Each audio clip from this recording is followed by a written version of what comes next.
ओम शांति। 30 मई 2020 की बाप दादा की साकार मुरली। मुरली के सार में बाबा ने कहा, मीठे बच्चे, ज्ञान की पॉइंट्स को स्मृति में रखो तो खुशी रहेगी। तुम अभी स्वर्ग के गेट पर खड़े हो। बाबा मुक्ति जीवन मुक्ति की राह दिखा रहे हैं। प्रश्न है आज का, अपने रजिस्टर को ठीक रखने के लिए कौन सा अटेंशन जरूर रखना है? उत्तर, अटेंशन रहे कि मनसा वाचा कर्मणा किसी को भी दुख तो नहीं दिया। अपना स्वभाव बड़ा फर्स्ट क्लास मीठा हो। माया नाक कान पकड़कर ऐसा कोई कर्तव्य न करा दे जिससे किसी को दुख मिले। अगर दुख देंगे तो बहुत पश्चाताप करना पड़ेगा, रजिस्टर खराब हो जाएगा। गीत है आज का, नयनहीन को राह दिखाओ। अब मुरली विस्तार से। ओम शांति। बाप बैठ बच्चों को समझाते हैं। रास्ता बहुत सहज समझाया जाता है, फिर भी बच्चे ठोकरे खाते रहते हैं। यहाँ बैठे हैं तो समझते हैं, हमको बाप पढ़ाते हैं। शांति धाम जाने का रास्ता बताते हैं, बहुत सहज है। बाप कहते हैं, दिन रात जितना हो सके याद में रहो।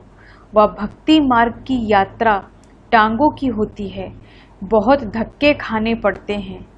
यहाँ तुम बैठे हुए भी याद की यात्रा पर हो। या भी बाप ने समझाया, दैवी गुण धारण करने हैं। शैतानी अवगुणों को खत्म करते जाओ। कोई भी शैतानी काम नहीं करो, इससे विकर्म बन जाता है। बाप आए ही हैं तुम बच्चों को सदा सुखी बनाने। कोई बादशाह का बच्चा हो तो वह बाप को और राजाई को देख खुश होगा ना। भल राजाई है, परंतु फिर भी शरीर के रोग आदि तो होते ही नहीं। यहाँ तुम बच्चों को निश्चय है कि शिव बाबा आया हुआ है, वह हमको पढ़ा रहे हैं। फिर हम स्वर्ग में जाकर राजाई करेंगे। वहाँ किसी प्रकार का दुख नहीं होगा। तुम्हारी बुद्धि में रचता और रचना के आदि मध्य अंत का ज्ञान है।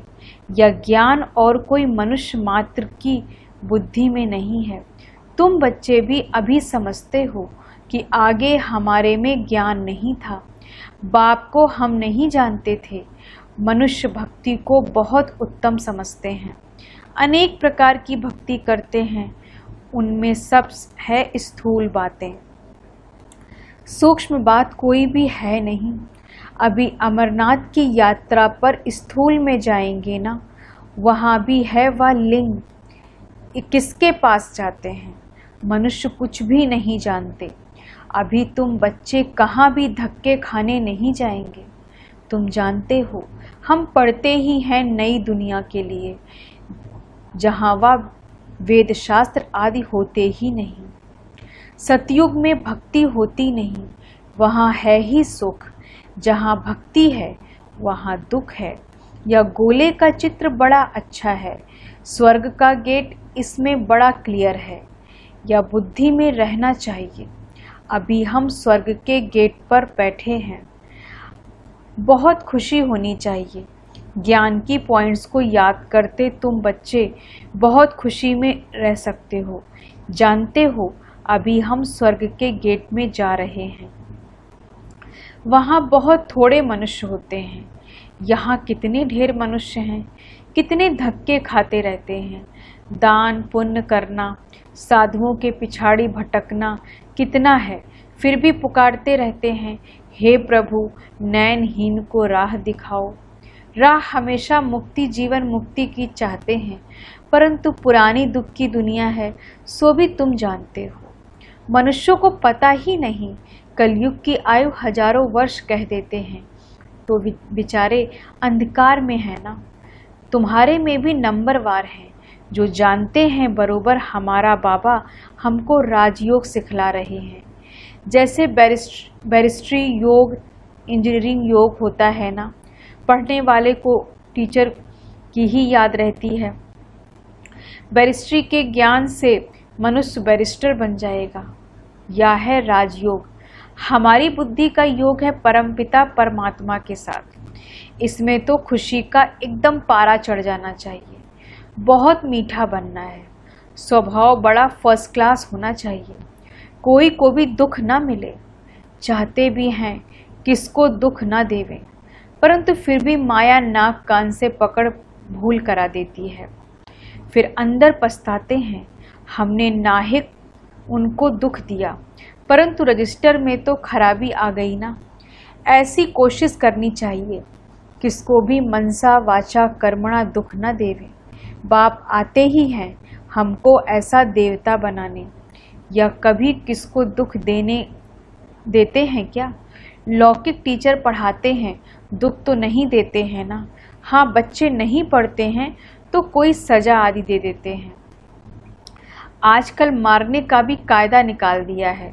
तुम रूहानी टीचर हो, तुम्हारा काम है पढ़ाना और साथ साथ मैनर सिखलाना। फिर पढ़ेंगे लिखेंगे तो ऊंच पद पाएंगे, नहीं पढ़ेंगे तो फेल खुद होंगे। या बाप भी रोज आकर पढ़ाते हैं, मैनर सिखलाते हैं। सिखलाने के लिए प्रदर्शनी आदि का प्रबंध रचते हैं। सब प्रदर्शनी और प्रोजेक्टर मांगते हैं, प्रोजेक्टर्स भी हजारों लेंगे। हर एक बात बाप बहुत ही सहज कर बतलाते हैं। अमरनाथ की भी सर्विस सहज है। चित्रों पर तुम समझा सकते हो ज्ञान और भक्ति क्या है। ज्ञान इस तरफ, भक्ति उस तरफ। उनसे स्वर्ग उनसे नर्क बिल्कुल क्लियर है। तुम बच्चे अभी जो पढ़ते हो यह बहुत सहज है। अच्छा पढ़ा भी लेते हो, परंतु याद की यात्रा कहाँ? यह है सारी बुद्धि की बात। हमको बाप को याद करना है, इसमें ही माया फटकाती है, एकदम योग तोड़ देती है। बाप कहते हैं तुम सब योग में बहुत कमजोर हो। अच्छे अच्छे महारथी भी बहुत कमजोर हैं। समझते हैं इनमें यह ज्ञान बड़ा अच्छा है, इसलिए महारथी हैं। बाबा कहते हैं घोड़े सवार प्यादे हैं, महारथी वह जो याद में रहते हैं। उठते बैठते याद में रहें तो विकर्म विनाश होंगे, पावन होंगे, नहीं तो सजा भी खानी पड़ेगी और पद भी भ्रष्ट हो जाएगा। इसलिए अपना चार्ट रखो तो तुमको मालूम पड़ेगा।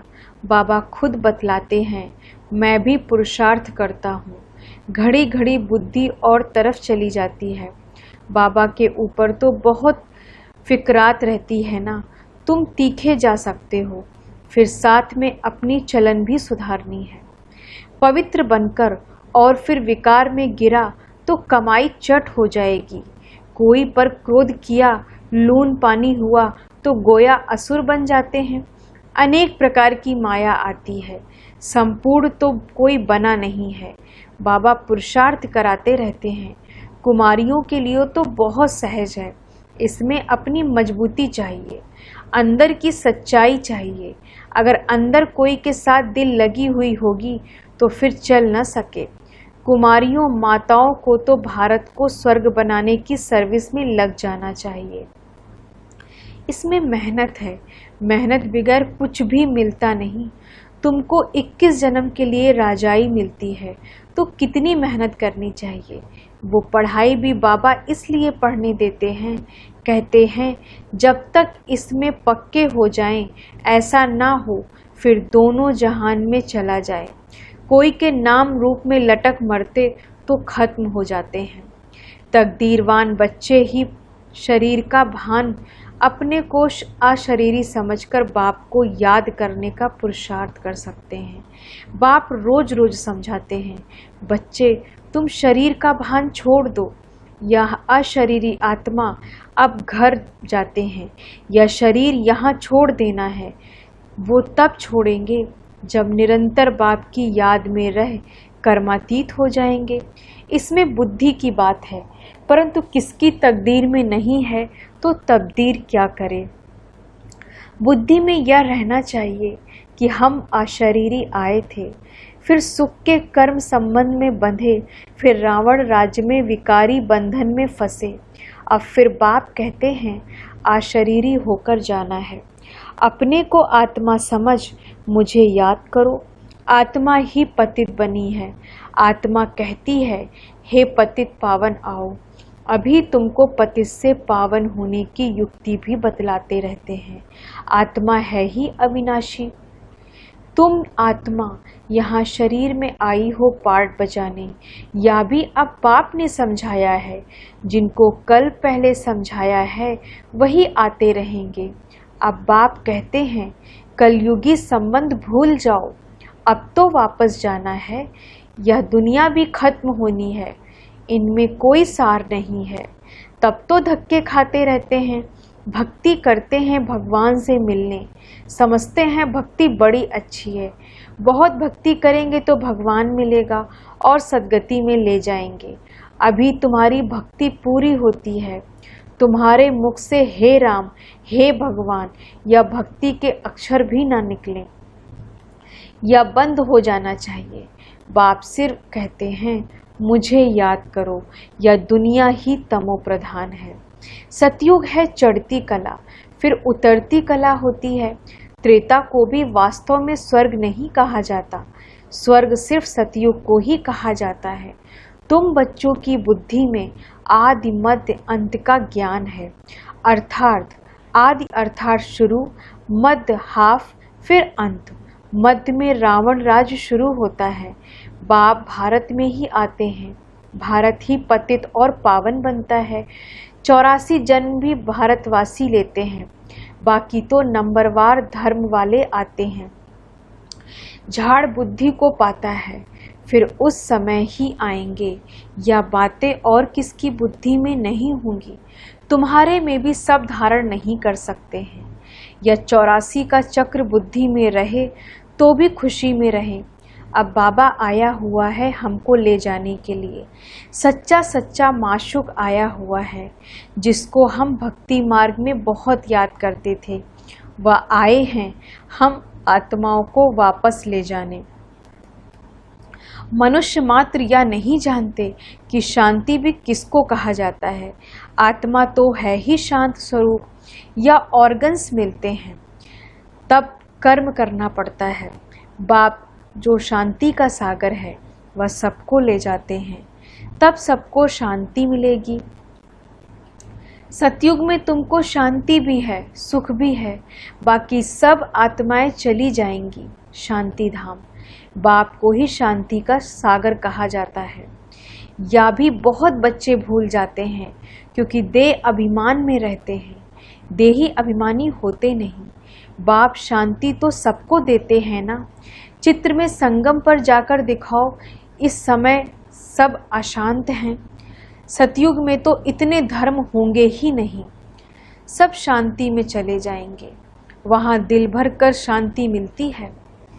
तुमको राजाई में शांति भी है, सुख भी है। सतयुग में पवित्रता, सुख, शांति सब है तुमको। मुक्ति धाम कहा जाता है स्वीट होम को, जहाँ पतित दुखी होंगे नहीं। दुख सुख की कोई बात नहीं, तो शांति का अर्थ नहीं समझते हैं। रानी के हार का मिसाल देते हैं ना।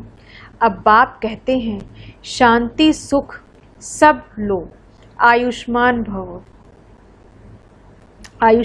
आयुष्मान भव। वहाँ कायदे अनुसार बच्चा भी होगा। बच्चा मिले उसके लिए कोई पुरुषार्थ नहीं करना पड़ता। शरीर छोड़ने का टाइम होता है तो साक्षात्कार हो जाता है और शरीर खुशी से छोड़ देते हैं। जैसे बाबा की खुशी रहती है ना, शरीर छोड़कर हम या बनूंगा, अभी पढ़ रहा हूँ, तुम भी जानते हो हम सतयुग में जाएंगे।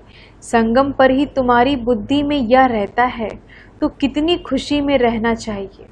जितनी ऊंच पढ़ाई उतनी खुशी। हमको भगवान पढ़ाते हैं, एम ऑब्जेक्ट सामने है, तो कितनी खुशी होनी चाहिए। परंतु चलते चलते गिर पड़ते हैं। तुम्हारी सर्विस वृद्धि को तब पाएगी जब कुमारियां मैदान में आएंगी। बाप कहते हैं, आपस में एक तो लून पानी मत बनो। जबकि जानते हो हम ऐसी दुनिया में जाते हैं जहाँ शेर बकरी इकट्ठे जल पीते हैं।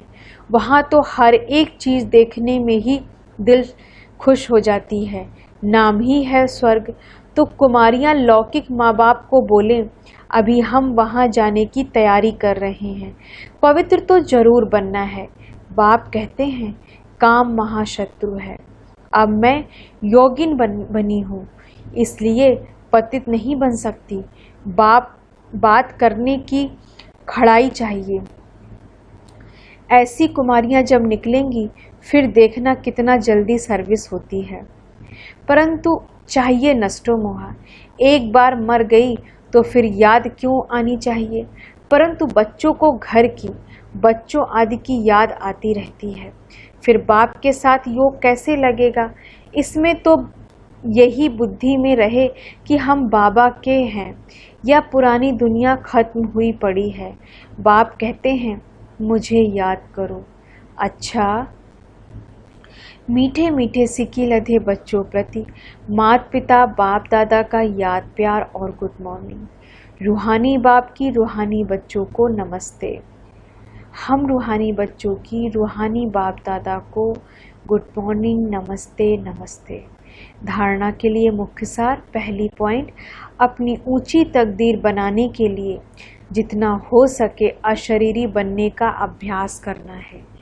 शरीर का भान बिल्कुल भूल जाए, किसी का भी नाम रूप याद ना आए, या मेहनत करनी है।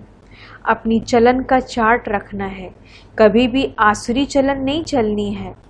दिल की सच्चाई से नष्टोमोहा बन भारत को स्वर्ग बनाने की सर्विस में लग जाना है। वरदान है आज का, अपनी महानता और महिमा को जानने वाले सर्व आत्माओं के श्रेष्ठ विश्व द्वारा पूजनीय भव। अपनी महानता और महिमा को जानने वाले सर्व आत्माओं में श्रेष्ठ विश्व द्वारा पूजनीय भव। विस्तार से, हर एक ब्राह्मण बच्चा वर्तमान समय विश्व की सर्व आत्माओं में श्रेष्ठ है और भविष्य में विश्व द्वारा पूजनीय है। नंबरवार होते हुए भी लास्ट नंबर का मड़का भी विश्व के आगे महान है। आज तक भक्त आत्माएं लास्ट नंबर के मड़के को भी आंखों पर रखती हैं, क्योंकि सभी बच्चे बाप दादा के नैनों के तारे हैं, नूरे रत्न हैं। जिसने एक बार भी मन से सच्चे दिल से अपने बाप का बच्चा निश्चय किया, डायरेक्ट बाप का बच्चा बना, उसे महान और पूजनीय बनने की लॉटरी व वरदान मिल ही जाता है। स्लोगन है आज का, स्थिति सदा खजानों से संपन्न और संतुष्ट रहे तो परिस्थितियां बदल जाएंगी। स्थिति सदा खजानों से संपन्न और संतुष्ट रहे तो परिस्थितियां बदल जाएंगी। ओम शांति। धन्यवाद बाबा, धन्यवाद।